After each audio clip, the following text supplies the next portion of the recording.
God in heaven. We are blessed to be living in this time in Earth's history, and it is a bit overwhelming as we see events happening every day. The weeks are full, not only with external things, but our own lives are complicated. And so we pray that you help us to navigate this time period, to make the most of this time together, that we can work together to come to consensus. We ask for the Holy Spirit to do its work, and we just trust that you are leading and guiding your people. We ask this especially for the next hour, in Jesus' name. Amen. So last weekend, I presented for the German ministry, PIP and PIP, and it hasn't been uploaded to my knowledge, but it was largely just a repeat of what was done in France, because they had not had a chance to translate that into German. The only difference I think that I added to that study was we reviewed the message of 2012. And if you go back into that video, which is over 3 hours long, and watch Elder Parminder, at around the 3-hour mark, you'll see that what he is predicting is national Sunday law. And he makes that very clear in his board work. He then goes on to explain the difference between national Sunday law and worldwide Sunday law. So I've had a number of people ask me, where do we find that? Where did we teach that? And I don't have the time or the capability to go into Elder Jeff's studies. It was common knowledge at the time, but you can find it in Elder Parminder's 2012 prediction, and I think that's of more value, to be honest. So that's there. And then I repeated the 10-year history of 2014 to 2024 and the work of Stephen Miller, the rise of MAGA through his work. The only thing that was new there was marking 2014 is the first inaugural Manosphere Convention, and it was held in the United States. So we've always marked Gamergate in 2014, but there was also this Manosphere Convention, their first inaugural one. And we can hopefully see how relevant that is, not only to 2024, but as we see the kingdom rising to more and more power in our time. So I thought I usually start a study with stuff we already know. And I want to begin by discussing the dragon power and the way it used to be taught, or the way I remember it used to be taught back in the day.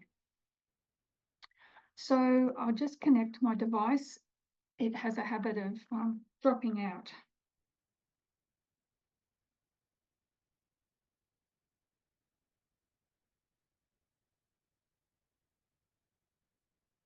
Okay, so we're going to trace the dragon power through history. And where would we start? If we were using our Bible, where would we start with the dragon power?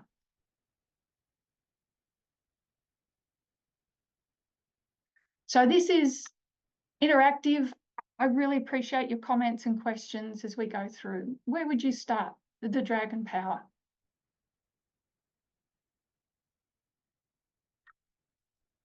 Can you hear me? Outside in heaven. Thank you. In heaven. And we find that in Revelation 12. So in heaven, we have the great dragon, which is also known as the serpent.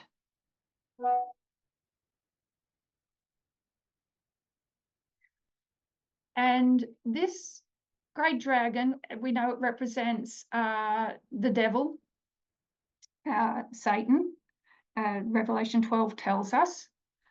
In Testimonies to Ministers, page 38.2, Ellen White says that kings and rulers and governors.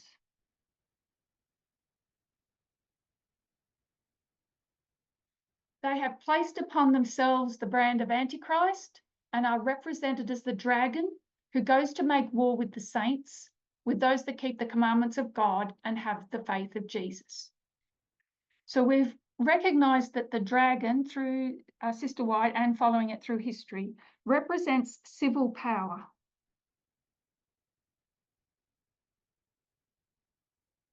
Civil power that's in open conflict, or open warfare, direct warfare with God.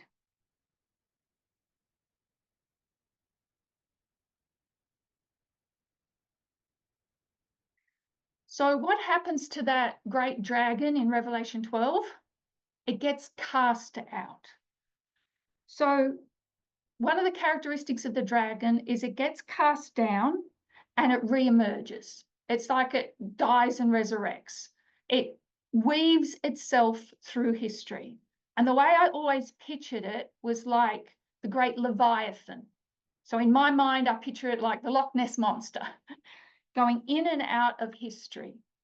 So if this dragon represents civil power and it was cast down, where did we see it then re-emerge in history?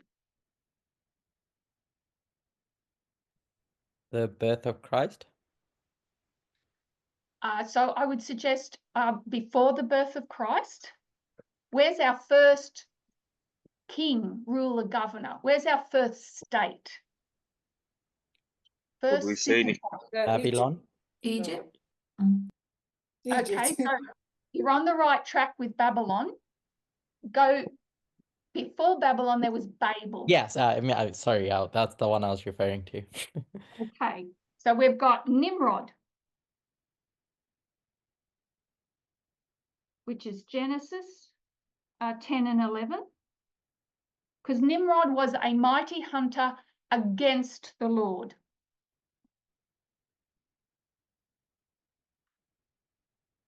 And my device has decided to... Okay, Nimrod, Genesis 10 and 11. A mighty hunter against the Lord, open warfare. And we know, well, tradition tells us that Seth was the one who killed Nimrod, cut him up, sent him all the pieces all over the world as a warning. But that kingdom or that principle goes underground and resurfaces. And where do we see it resurface? Somebody's already told us. Where do we see Semiramis and Tammuz resurface?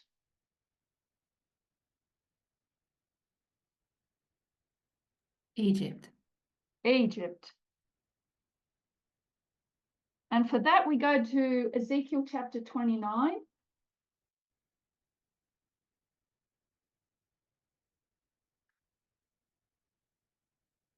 I'll read that. Speak and say, thus saith the Lord God, behold, I am against thee, Pharaoh, king of Egypt, the great dragon that lieth in the midst of its rivers, which hath said, my river is mine own, and I have made it for myself. And here we would mark one of the characteristics of the dragon is the gadal, the lifting up of itself. We know that that it's Jesus who's in the midst of the rivers. He's the only one that can walk on water, that it's he that is the creator, or they that are the creator. And here we have Pharaoh exalting itself to God. So Egypt is the great dragon. It gets conquered by Nebuchadnezzar, which is explained in the rest of the chapter. And we can see, we could actually follow the dragon through Babylon, through Medo-Persia. But our next biblical reference for the dragon is, and it was said earlier, is Rome. and that's Revelation 12 at the beginning. So Revelation 12, there's a picture of a church. That church is represented as a woman in symbology. Very ugly references to women. There are two women in Revelation 12. One is riding a beast and one is in hiding, and they're both ugly symbols. We recognize that today. But it is a church, and the church is going to give birth to a man-child, and the great red dragon, which is pagan Rome, the state, is wanting to destroy the man-child. Man-child escapes, goes to heaven. The dragon is going to put its emphasis now on the church. So the Rome is a state power that is persecuting God's people. So that's Revelation 12. Then if we go to the end of Revelation 12, because we're told that the woman in Revelation 12 that goes into the wilderness, the church that's in hiding, will be in hiding for 1260 days. So that's 538 to 1798.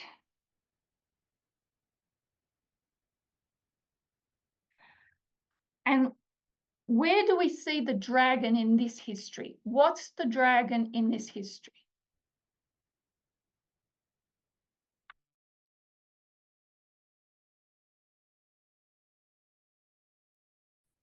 The different nations that support the papacy. Yes. So it's not the papacy, it's the beast that the papacy rides. And this is going to be a real problem, isn't it? Let me try again.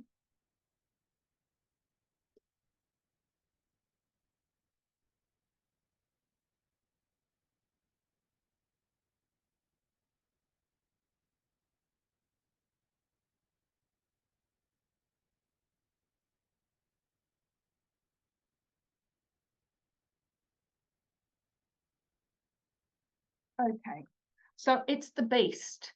So this is the fifth kingdom, and the fifth kingdom is a combination of church and state. And it's the state power here that is the dragon. It is the kings that carry the church. So we come to 1798 and the end of Revelation 12. And I'll just go there.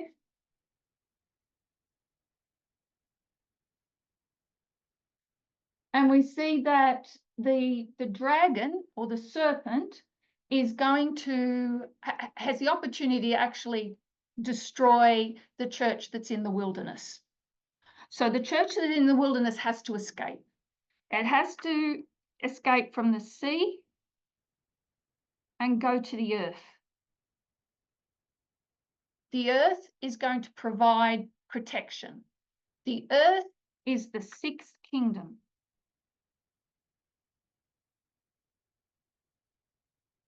The sixth kingdom that is going to protect and defend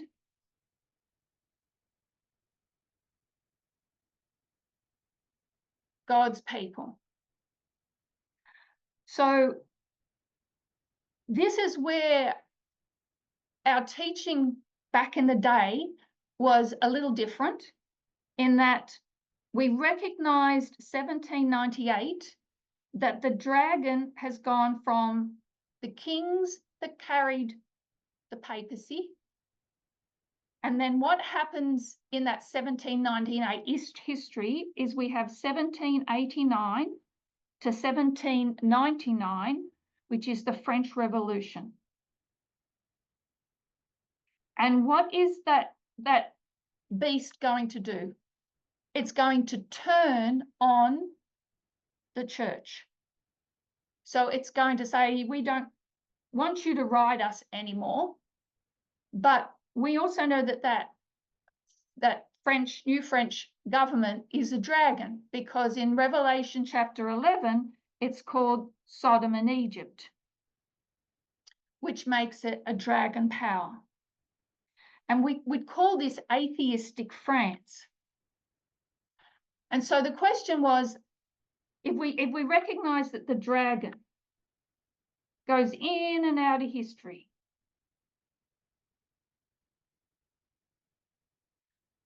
and it's going to go in and out of history in here as well, we used to say that it would rise up through all the revolutions that followed across Europe and rise up in atheistic Soviet Union.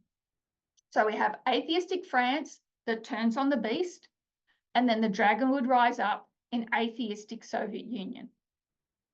The problem with that is what Elder Tess shared with us, is that Napoleon, Stalin, Putin, it didn't take any of them long to realize that atheism doesn't work.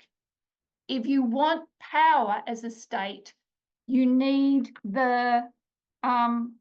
you need church, you need that culture, society on board.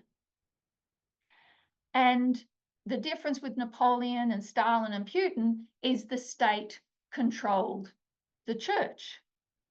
Whereas we know back in the 1260, it was the church that controlled the state.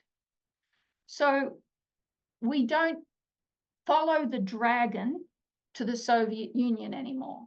Where are we going to follow the dragon? Where's the dragon going to go? It's going to follow the church in the wilderness, because that's who it's focused on. The church in the wilderness is going to go from the 1260, from the old world to the new world, to the earth, and the dragon will follow. So in 1798, they're both there. We can see the 6th and the 7th kingdom are there. But it's the 6th kingdom that will keep the 7th kingdom restrained. So if we think of it this way, there's an alpha of modern Israel and an omega of modern Israel. And in the alpha, the 7th head's going to try and emerge, but the 6th kingdom is going to cause that to fail. So the 7th kingdom fails in the alpha because of the work of the 6th kingdom. When the 7th kingdom fails, God's people also failed, because we're connected with the rise and fall of the 7th kingdom. It gives us our purpose, or one of our purposes. In the time of the end, beginning in 1989, we're going to see the 7th kingdom attempt to rise again, and this will be a success. So a failure there, success in this history. But both kingdoms are there from 1798 onwards. If you just focus on Revelation 13, you can't see the full picture of the 6th and the 7th kingdom, because it's hard to differentiate with the lamb and its 2 horns. When is it a dragon? When is it a lamb? Is it one entity that morphs into another? You have to combine Daniel and Revelation to see a full picture of the work of the dragon power. So the dragon power in this history is going to make an image to the 5th beast.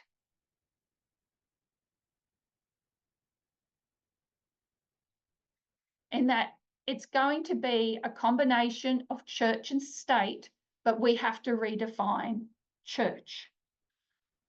So one thing I'd like to clarify is that when we're talking about the Sixth Kingdom, some of what I've done in the past or early on has been, I think, a little misrepresented. I talked about voting, and some of the quotes that I've used for voting have been used to show that, to talk about democracy. But when I was talking about democracy, there were clarifiers, or when I was talking about voting, I should say. So I just want to bring up one of the slides that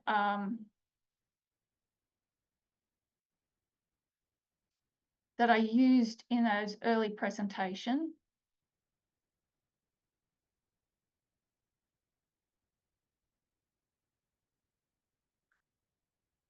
To describe the government of the United States, that it's not a pure democracy, it's a democratic republic. You could call it a democratic republic, you could call it a representative democracy. They both say the same thing, but it's not a pure democracy. Republics and democracies both provide a political system in which citizens are represented by elected officials who are sworn to protect their interests. In a pure democracy, laws are made directly by the voting majority, leaving the rights of the minority largely unprotected. In a republic, laws are made by representatives chosen by the people and must comply with a constitution that specifically protects the rights of the minority from the will of the majority. The United States, while basically a republic, is best described as a representative democracy. So again, representative democracy, democratic republic, same thing, I think. But it's important to see the difference between that and just talking about democracy. And I think these are the checks and balances that Curtis has also been talking about and explaining. The institutions and the norms that are there to protect the people, that keep the minorities protected from the majority. So on that note, I wonder, I know you've all just woken up, but how many have been able to look at the media broadcast? Because there was an interesting article and YouTube talk that was put on, and I'm not sure if it was before you went to bed or overnight, but it's a Bloomberg interview with a man called Ed Price. And I'll just bring it up.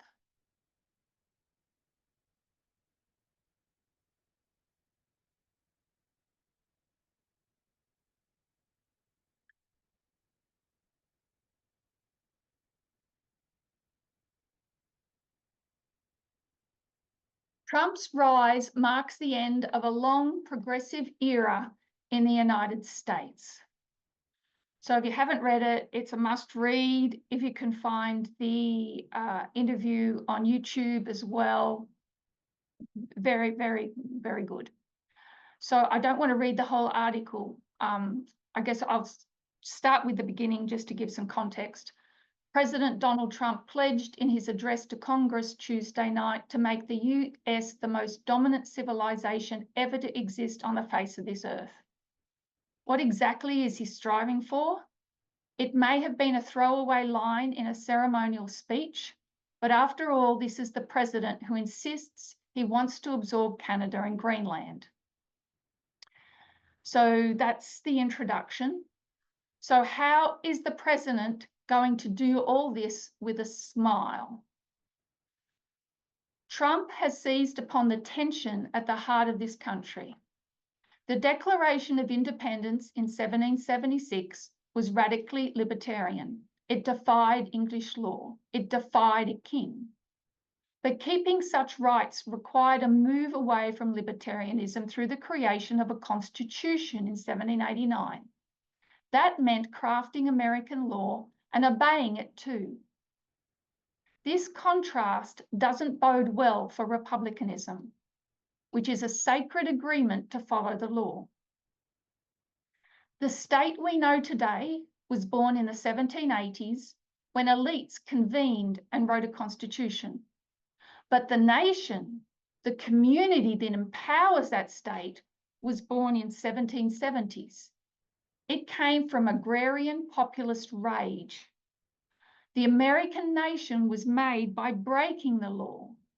The American state was made by a return to lawfulness. Over time, those contrasting strands of rebelliousness and the law-abiding have been largely reconciled. The spirit of 1776 and the letter of 1789 have fused. Trump's actions might split 1776 and 1789 apart, harnessing the rebellious power of the former to defy the constraining legalism of the latter. That is the only way to dismantle the progressive state altogether, rather than carry out mere reforms. So that would bear rereading, but let's just talk about it. So what Ed Price does is he says that Trump is actually a good thing for democracy. And democracy, he is calling the United States nation. Trump is a bad thing for the republic, and the republic is the state.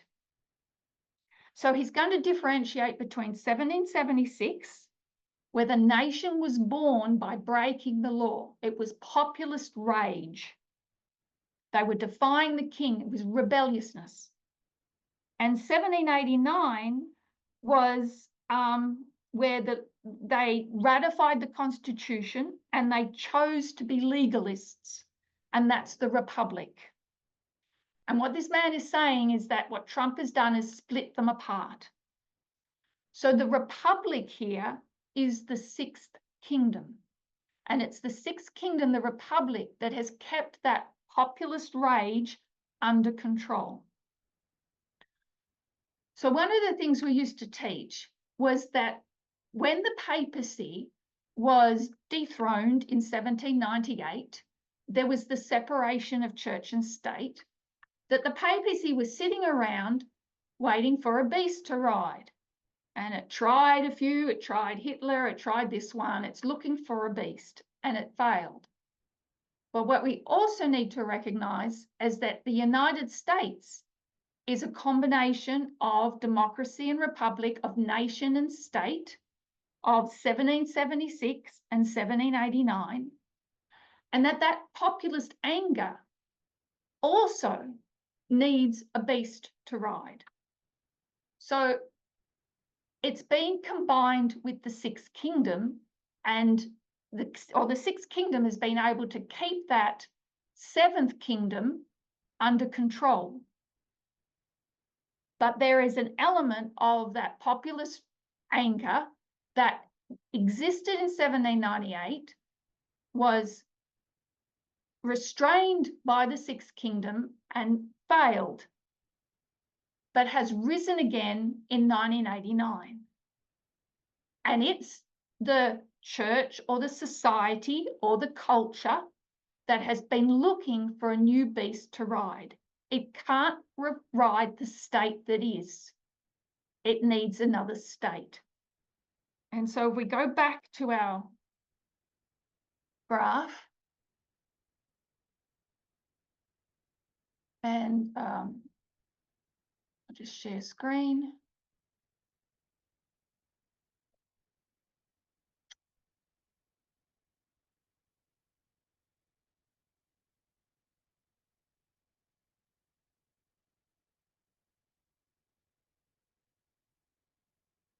So down in our history, we're going to see the dragon, or the seventh kingdom, that has existed since 1798, has tried to rise in and out of this history, has failed in the Millerite history, is succeeding in our history. It rises to power, and there is already a church, society, a populist movement ready to ride that beast.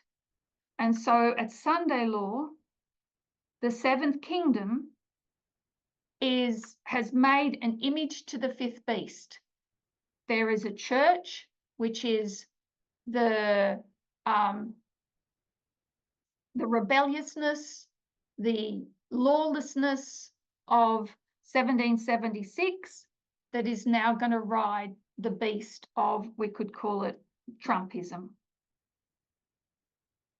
Might think of a better term than that. So here we see the image of the beast set up in this time period, but the fifth and the sixth have been living together in the same country since 1798. That dragon followed the woman in the wilderness to the earth. The woman in the wilderness has been protected by the sixth kingdom. The sixth kingdom is the story of Acts 27.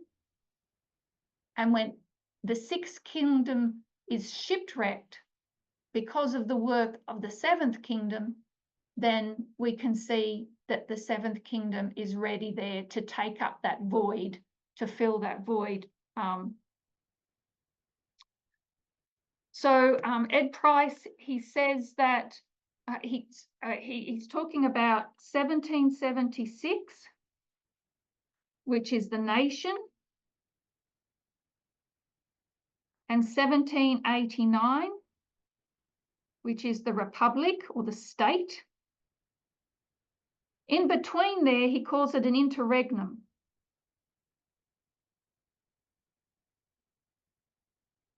And an interregnum just means in between kings. He's using that metaphorically. But we know that the discussion going on between the founding people of the United States in that history is, are we going to have a king or not? How much control are we going to give the executive branch? So those are the discussions going on in that time period. Another thing we need to recognize is that the French Revolution has a twin in the American Revolution. And it's the American Revolution, that populist anger, that it creates the nation, but the state has to keep the nation under control. It provides the laws, the boundaries that will or are supposed to protect minorities against majority. So what Trump has done, that Ed Price explains, is he's separated the two. He has separated the nation from the state, and he has replaced the state with his own brand. Actually, Ed Price calls the nation the animal spirit.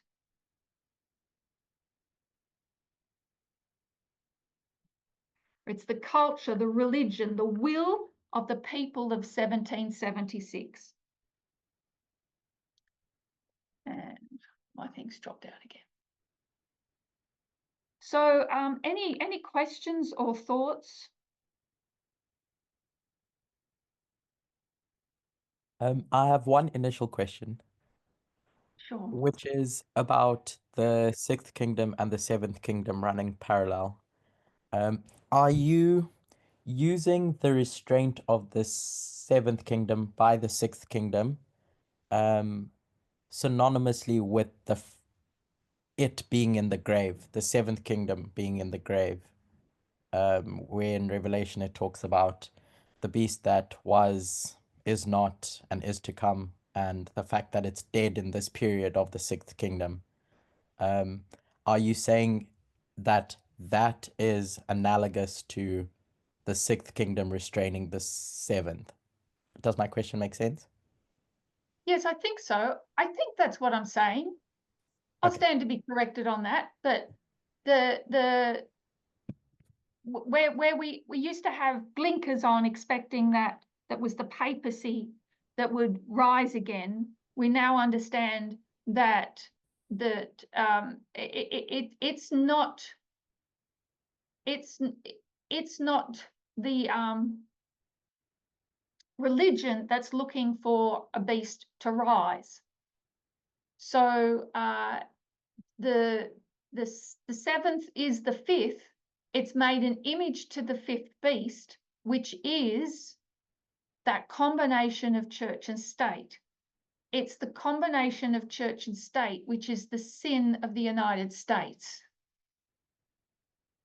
And this is something that the Sixth Kingdom failed in, because it should have been more progressive and more protective than what it was. So now it's going to be, I guess, punished. It's going to, I guess, suffer the consequences of its own lack. Yeah, thank you. That Could I? Elder Could I Terrie. also, oh, it's okay, Rose. You can go. I'll Okay. go. Elder Terrie. So you showed us that from the beginning in heaven, Nicholas, please. The beast power has been moving across history and almost like transforming from one stage going to another stage, like from the great serpent in heaven, then in Nimrod and Egypt and Rome. And I think where I might have had a problem was we just thought that the dragon, the beast is the one that changes, but we didn't think that the church changes. You understand that that's why we thought if it was the papacy in the fifth kingdom, we'll see the papacy again resurrecting as the papacy. But now by this study, I'm seeing that if the dragon, the serpent, is changing form, then also the religion that the seventh kingdom is going to ride, or to be a combination of, it cannot be the papacy, but it's another religion that has morphed, from just the way the other, like the way the dragon, the serpent, was changing from with each dispensation, maybe for a lack of a better description. I don't know if it makes sense. Oh, it does. I think that's a really excellent point, because when we're focused so much on the papacy. I mean, the religion of Nimrod, we know, Semiramis and Tammuz, and then Egypt kind of borrows that as well. We know, so these are really kingdoms of Bible history. Revelation 17 gives us kingdoms of Bible prophecy. And Elder Jeff used to teach the difference between the two, but they are connected. So we can go from Nimrod to Egypt to Babylon, where Nebuchadnezzar was a high priest of the order of Marduk, right? You had church and state in Babylon. You can see what Darius did in Daniel chapter 6, having himself prayed to. So they all exhibited that church and state. And what is Media Persia? It was forgive me, but is it Zoroastrianism or something like that? Can't remember. But a different religion. They're all similar. They've all got, you can all trace them back to Babel, but they have different characteristics. And then you get to pagan Rome, and what's pagan Rome going to do? Adopt the whole lot. That's the story of Daniel chapter 8, is all those animals, they get killed, their blood gets spilled and transferred to the little horn of Daniel 8. Rome takes on the life of all the religions before it. That's the pantheon, Daniel chapter 8. the papacy takes all that nonsense and Christianizes it. So it's continually morphing. Then you get to the United States, and because, you know, one of the histories that we've left out of this is that towards the end of the 1260, you've got the Protestant Reformation, you've got the offspring of the church of the 1260 that is going to go to the earth. They're going to bring their version of nonsense to the earth, but the earth is going to protect it. They can have their version. The Sixth Kingdom doesn't care. The Sixth Kingdom will, you know, as long as you don't break the state rules, as long as you're a good citizen, you can believe whatever you like. We'll protect you. The sin of the United States is when the church aids and abets the state. And that's what we see with Trumpism. But it's not just the papacy, it's not just apostate Protestantism, it is the rage of the populists from 1776. The MAGA, the culture is a part of that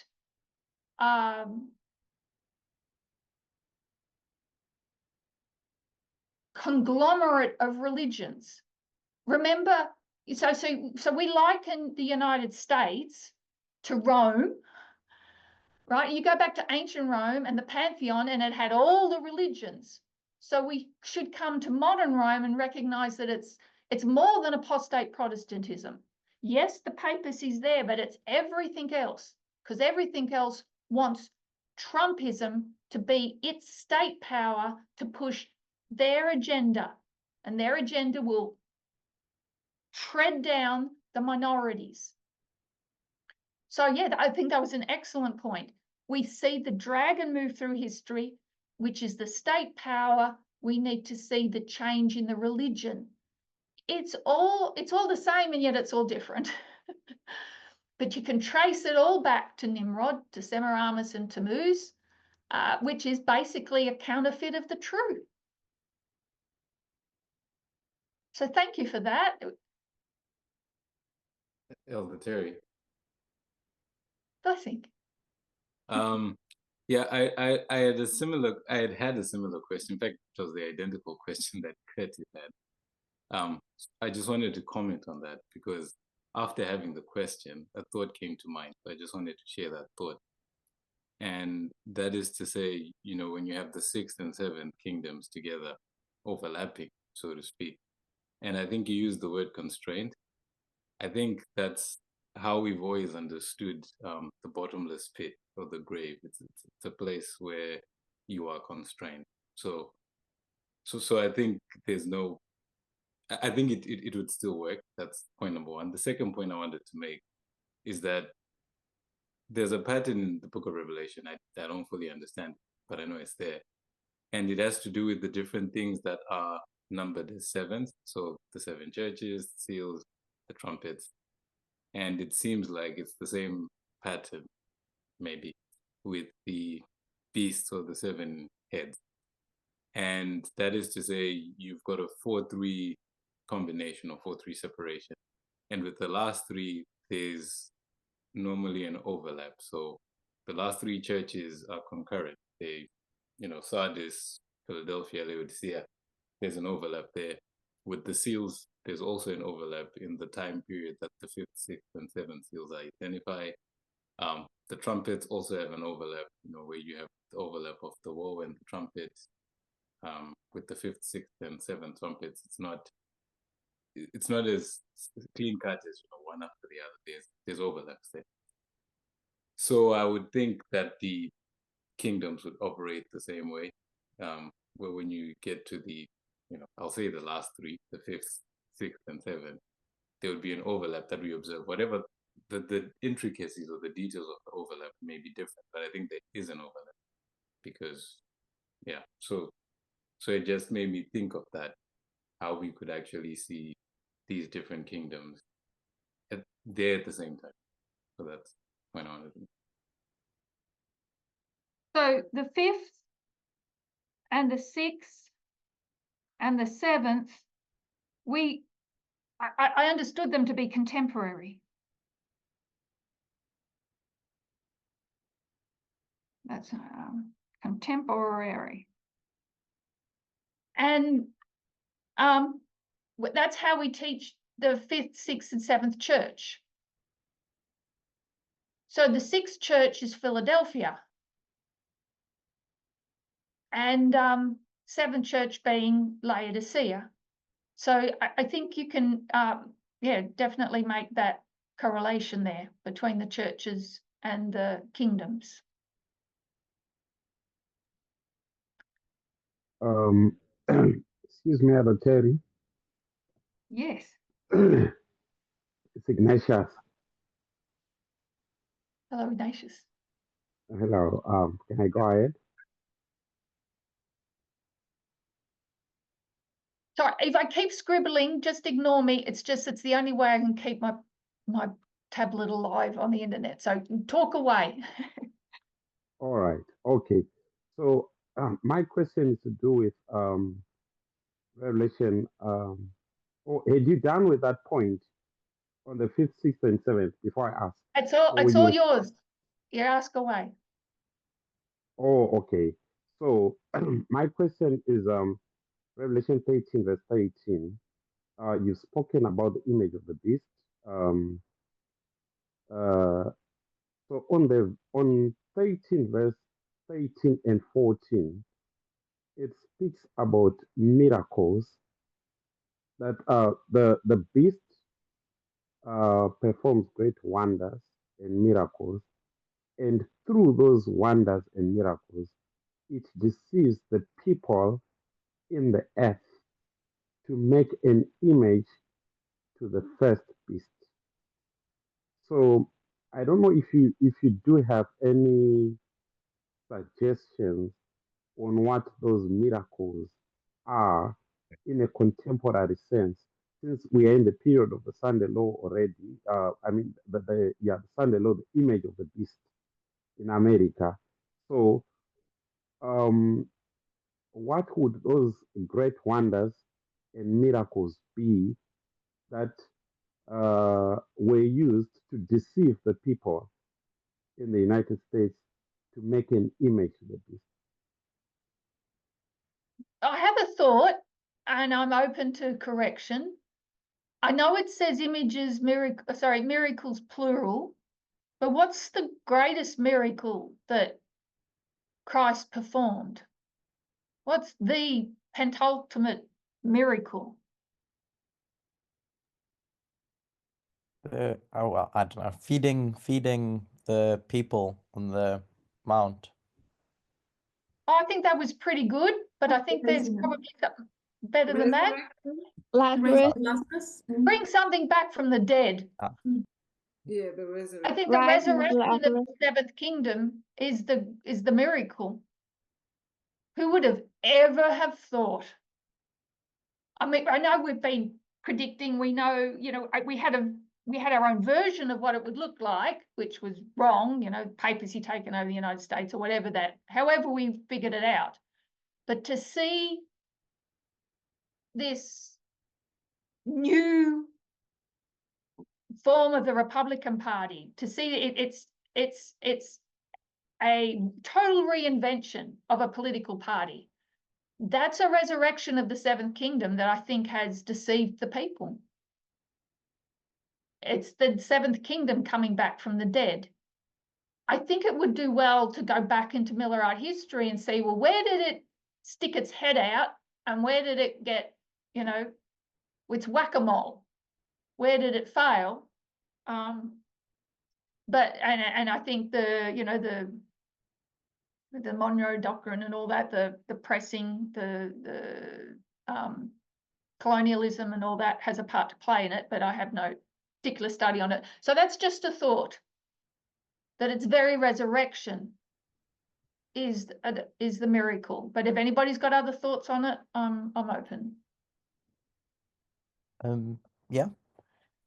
I like the way you tied the miracles that Christ did to the miracles that the dragon does. What had come to mind when I thought about Jesus feeding the people was that that's tied to, you know, what people want in life is food and their security and stuff. And that's what the election was about. It was about the economy and people wanting that support.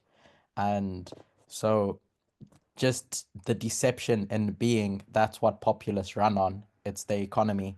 And Trump's first term really made people believe that this is someone who can fix the economy. And then you get to now and whatever the future holds with regards to the economy, it just seemed like one of those deceptions as well. That's not to take away from the point that you made, though. No, it says miracles. So I'd go with that as well. Prices were going to drop from day one. Mm. It's the And promise of a miracle, mind you. It's not the actual thing, but it's still a deception.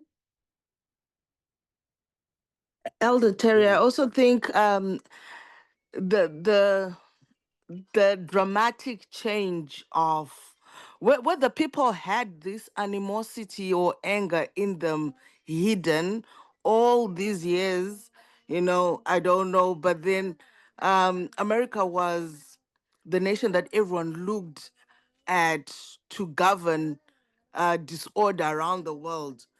But that turnaround from what America used to be in quotes and this new version, you know, I think I think even someone who's not in this message or an unbeliever just sees how amazing, not amazing in a good way, amazing in a horrible way, how someone just automatically just switches from being a person that respects other people's rights and liberties and just becomes this person that doesn't care. I don't know if I'm saying it correctly, but just just the how America has just changed, like so sudden to be this horrible nation. I think it's deception. It's something that you cannot believe or fathom. Even other dictators in the world now say, if America can do this, why can't we? I'll speak for countries like Zimbabwe. I've heard some leaders actually saying, well, if America can do this, why can't we not do it? After all, America is the head of democracy, in a mocking way. But all I'm saying is that shift in the politics, the shift in people's behavior, and the animosity that's there is just you can't believe it. I never thought would get there. So Ellen White says that the Sunday Law movement has been going on in darkness. And I hear what you're saying, but you can see it if you know where to look. It has always been there, sort of bubbling beneath the surface. You can still kind of follow the movements of the dragon, trying to fiddle with the state. And what they tried to do was actually just change the state that existed. And what they've come to realize is that doesn't work. Can't reform the sixth kingdom. You have to create another state. So yes, it's shocking, and yet it isn't, because we have followed the Elder Tess took us through the politics of the Millerite movement, the politics around the Civil War, into the early 1800s, with voting rights for women, with the civil rights era, the rise of the moral majority. So it's been there. It's been a fight. So we think of, Ian Bremmer talks about United States versus the United States. It's been like that since 1798. It's just become very much more open. So this is why when we use the United States, when we say the United States consists of the sixth kingdom, the seventh kingdom. Sometimes we call it Rome. Sometimes we call it Egypt. It has different symbols associated with it. We have to be able to sift and use those symbols correctly. But I think we also need to see the sixth and seventh existing contemporaneously from 1798. We've gone from the fifth. John stood on that beach and he looked out one way and he saw the beast. And he looks out the other way and he sees this land and he sees a beast. And we have to do a bit of work to recognize that second beast. We have to go to Daniel.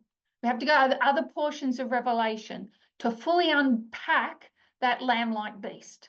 If you need to follow Revelation 12 into Revelation 13 to understand the work of the dragon power, to see that it is a different entity that belongs, that there are different entities belonging in that one lamb, that lamb represents a nation that has different parts to it. It's not one beast with different, that manifests itself different ways at different times. It is one country that has different movements within it. I liked the way Ed Price put it. He made the differentiation between the nation and the state between 1776 and 1789. And it's been a contention ever since. It's always been an experiment. They call it the American experiment. And it did a lot of good, but it has failed. So it's suffering the consequences. Hi, Elder Terrie. Okay. It's Natalie. Um, Nice to Sorry, see you. just finish that point. Just Yeah. sorry, Natalie, just 2 secs. When Ed Price says that Donald Trump is a good thing for democracy, that means he's a good thing for the nation, but he's a bad thing for the republic. I think we need to get to the bottom of that statement, and that would help us to understand the two things that are in conflict within the United States. And that we would understand that democracy is the problem. That democracy is, it's lost the ability to be a democratic republic. The democracy part of it's working fine, that's the problem. The democracy has been split from the republic, and that's why we've got the problem we've got today. Sorry, Natalie. Hi, Elder Terrie. Had their hand up. Nice to Sorry. see you. Can you I hear think me? They had their hands up before that. Sorry, I think that's what Blessing was Oh, trying to okay. say. Blessing and Charity. Sorry, Natalie, if you hold that I'll thought. let you lead out. It's all right. No, I don't think you saw their hand. I don't know if it's Blessing or Charity. It's Charity. Charity. Charity. Hello, it's Elder Terrie. Okay, so my question is connected with the sixth and seventh kingdom, and I'm forgetting the details of another presentation that you did, and you were speaking about, I think it must have been the king of the north, and you were identifying the different kings of the north, if I'm not mistaken. And you must have mentioned something to do with how the sixth kingdom, like what you said about being the sixth kingdom, being doing a good work, and then you have the seventh kingdom being the one that does the bad work. Sorry, I'm forgetting the details, but I want to know how, if the sixth kingdom stands as the king of the north as well, or it doesn't, it's only the seventh kingdom. I don't know if you understand what I'm saying, because we have I do. all the rest of the other kingdoms of Bible prophecy, we identify them as the kings of the north, and we identify them as the beast, right?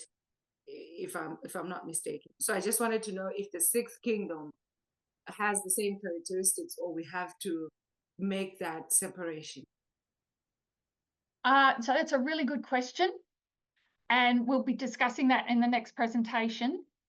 The seventh kingdom is the king of the north. The sixth kingdom is not the king of the north, but there are times when it acts in the king of the north's place, and that needs some juggling. And I'm hoping we can kind of knock heads together on that subject with the next presentation. So it's a really good question. It's a conundrum as far as so when we say the seventh kingdom, I think we could also call it MAGA. We can call it the dragon.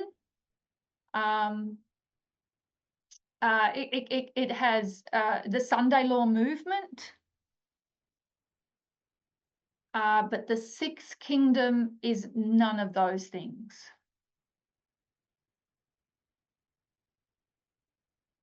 And yet the sixth kingdom can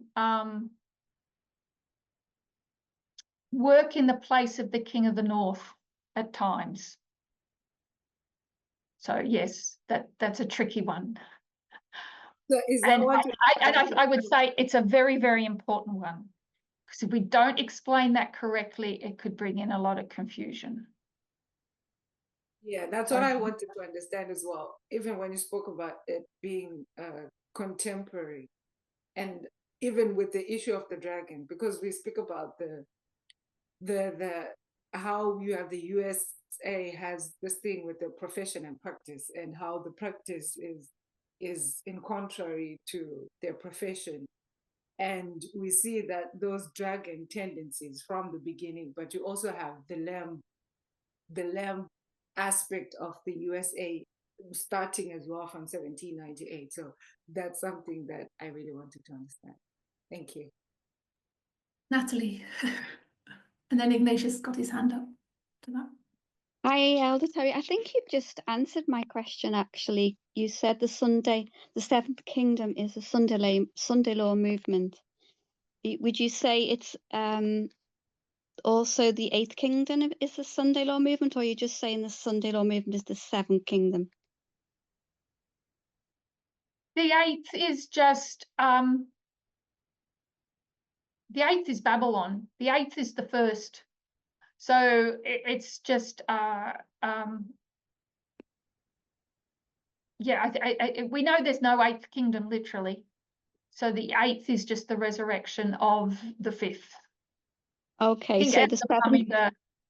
It's a kind of metaphorical explanation. Yeah, thank you. So the seventh kingdom starts there's no with Sunday law. Yes. Thank you, Elder Terrie. Thanks. The number 8 points us to resurrection. And we even know the number 8 points us to a new birth.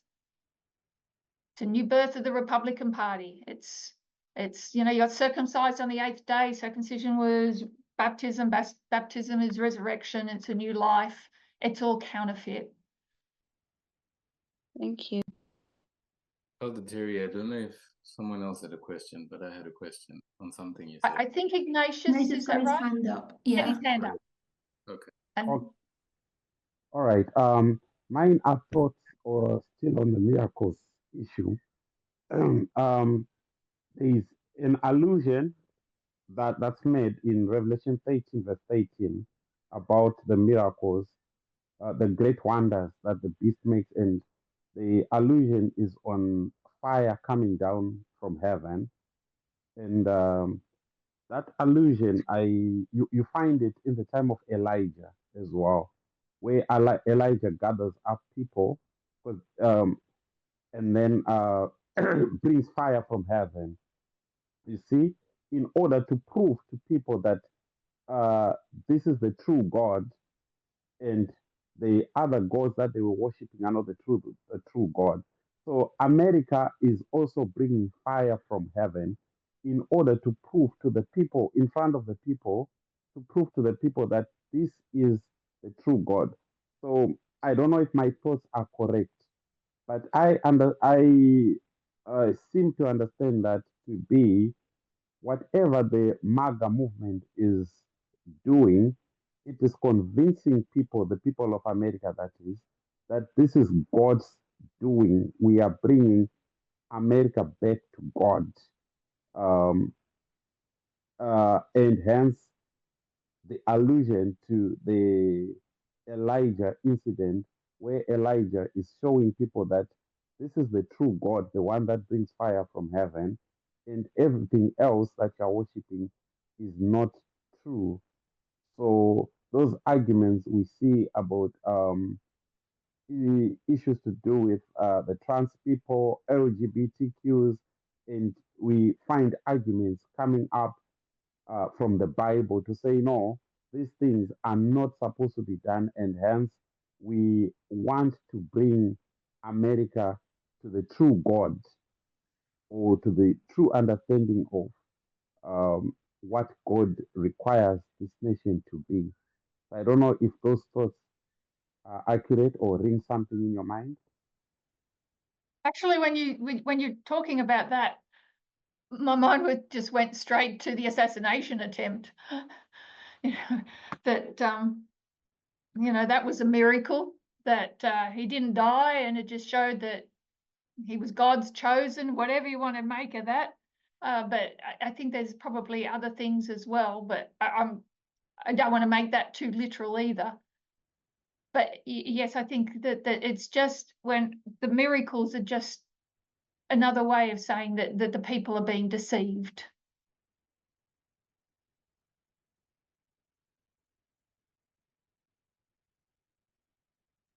And that deception is varied, but people might like to add to that as well. Oh, sorry, Blessing. That's right. I just wanted to ask a question on the digital board that you had. I don't know if you could pull it up again to sort of give context. But I think it's related to, I guess, a concept you borrowed from Ed Price to make the point that you wanted to make about 1776 and 1789.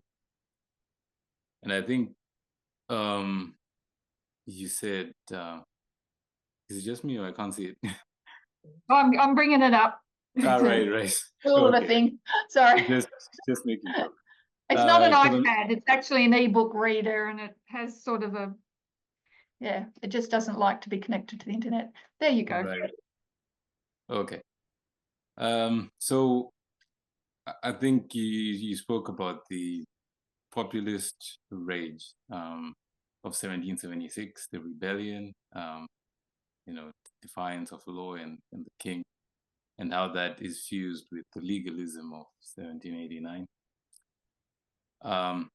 Then you applied that, I think, to the Sunday law, Waymark, which was the bit I wanted to see. We can't see it yet still. Yeah. Oh, and shared it. It's not working. Sorry. Yep. No, it's up. It's a process. Sorry. Let's see. Share.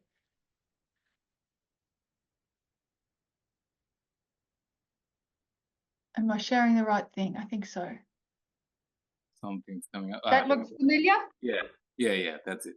So, at the bottom of your screen, did you just rub it out? Anyway, yeah, I'm you've got writing it, Nita. okay. Keep going. It likes Yeah, it likes me to keep writing. Right. So 1776, you got the nation, and then 1789, you have the state. And then I think you applied that to the Sunday law when speaking about the image of the beast, and said you've got this populist movement, populist rage. I think you said populist movement that's fusing with a new state. And I think you referred to that state as Trumpism. So could you shed more light on that? Because in my mind, up to today, Trumpism was a term for the brand of the populist movement. The actual You're right. the ideology I understood it as Let's Trumpism. call it the Republican Party. Or can anybody else think of a better? Oh, it's not letting me. So you understood my question? Yes, yes. Yeah. Because Trumpism is probably the religion, but he has provided the state.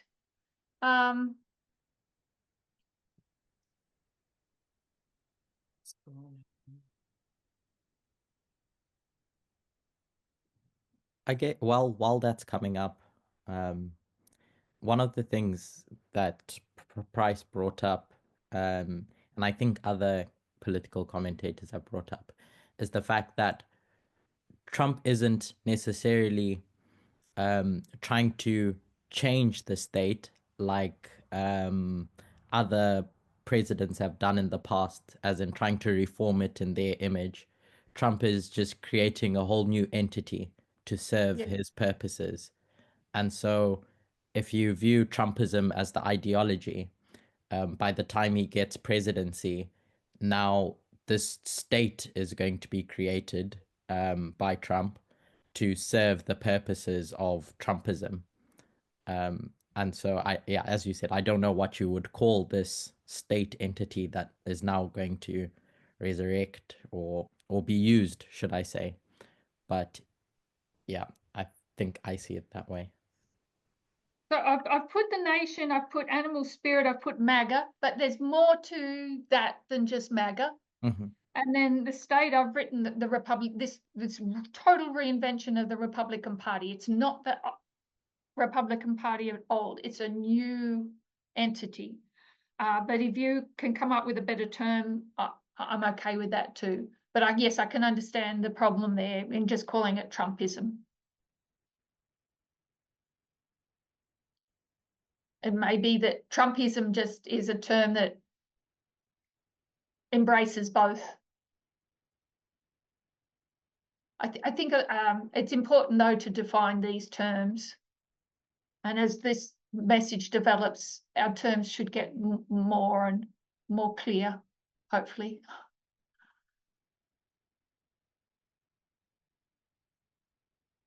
Okay, then I'll stop share and we'll close in prayer. Yeah, thanks.